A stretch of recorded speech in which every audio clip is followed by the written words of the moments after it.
Hello, it's Angela and welcome back to my channel, Literature Science Lines, and today we're going to do the Hopeful book tag. This was made by Reija at the Bookfinch, and I just think it's a wonderful tag, and she was nice enough to tag me, and I really wanted to do it, and it was really difficult actually compiling the books and thoughts for these answers, but I also felt so happy afterwards, so this is a good exercise, and I'm really glad I've done it. So let's get into these prompts. The first one is to talk about a world I'd wish our world would take influence from. And this was really hard because part of me just wanted to pick a world that had a cool magic system, like I wanted us to have magic. But instead I went more like a cultural route, and it's been a while since I've read this one, but I'm going to go with The Left Hand of Darkness by Ursula K. Le Guin. This is the only one I've read by her, but I really enjoyed it. In this world, people do not have genders until they are mating for the most part, and no one really judges them for that. It's very known to be fluid, and it's not this huge part of your identity. And I just feel like our world could stand to be more accepting of people who aren't in a binary state. And that's the type of thing I wish our world kind of had, this understanding that things can be fluid. I don't talk about this a lot on my channel, but my brother's transgender, and I've definitely seen a lot of the struggles they go to, trying to convince family members to use their new name, having people understand what it means to be non-binary. It's a lot, and I just wish we had a more accepting culture for that situation, because it would just make things easier for people that I love. So that is my first one. And the second is a book about finding acceptance and love. And this one was the hardest. I wrote down 4 or 5 books until I finally, as I was going through my Goodreads, I landed on Eleanor Elephant. I've never said her name. Eleanor Elephant is Completely Fine. Now, this book is about a woman who is obviously not completely fine.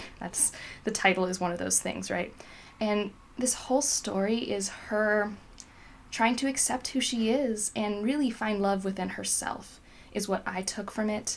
At first you think maybe it's going to go down this rom-com route, and it really doesn't. It's a really good introspective journey, and I felt so uplifted when I read it, and honestly, it was a book club pick. I feel like I say that a lot about the contemporaries I'm surprised about, but I couldn't put it down, and I was so invested, and yeah, I just loved following Eleanor as she's trying to figure out, what she deserves from herself.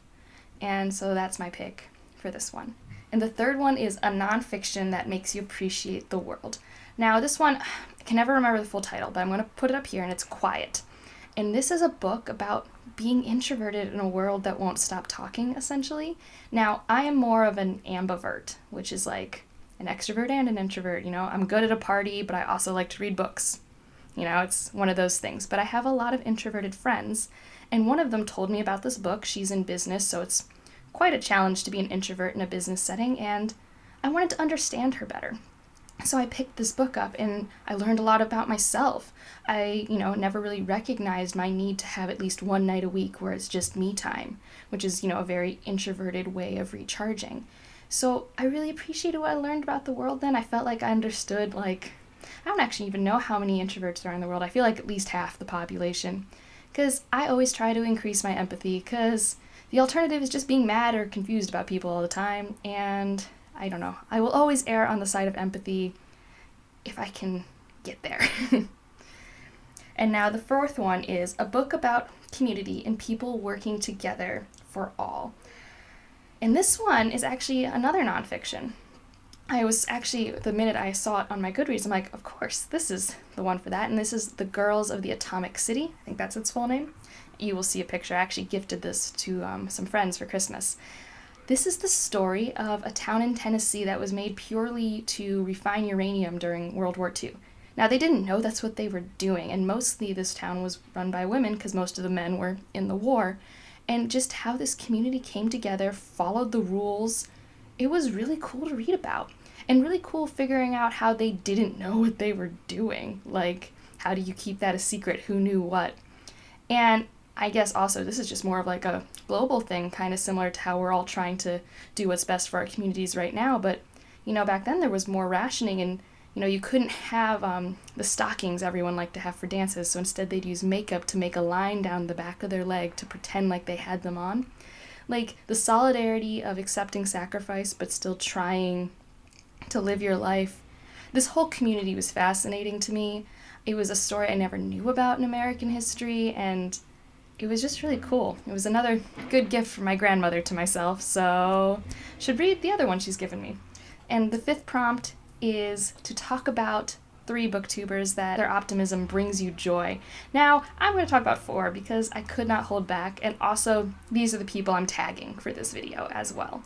And so the first one is Reads with Casera. I just love every week. No matter what's happening in her life, she reads at least like 3 to 6 books, and she always tries to find a good in a book. Like, she will tell you what doesn't work for her, even if it's a 5-star read. But I also do like how she doesn't frame things in the negative, but you still get an honest response, which I do appreciate. Not that I don't mind a good rant review, who doesn't love those? But I just also appreciate how she chooses to frame her thoughts. And also, Sarah Hart's books. The minute her video goes up, I watch it.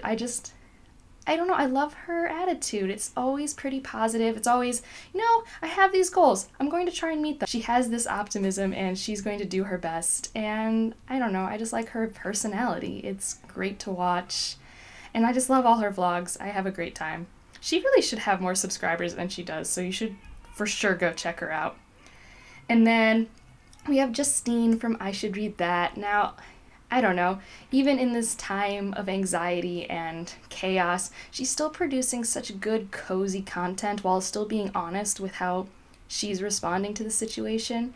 And it is full of, I still feel like all of her content is filled with like hope and optimism. So for sure wanted to mention her because she is definitely a bright spot in my day. And lastly, I'm going to do Elise Reads and Speaks. If you have not seen her channel, she is full of energy and optimism. She just does theater, so you're going to see a lot of that in her content, and I have a wonderful time with it. And she's also so supportive in the booktube community, and yeah, just go check her out. She does great stuff. Right now, she just started like this March Madness bracket where she has her guy friends try and like recommend themselves a YA book through these like obscure clues, and then they're going to read them. I'm excited to see what happens. So yeah, these are the 4 I wanted to shout out. They're also the 4 I am tagging for this video. And hopefully, you will now be seeing a clip of my cats playing, because I feel like that is very nice and hopeful. You guys know the drill. Comment, like, subscribe. Have a great day.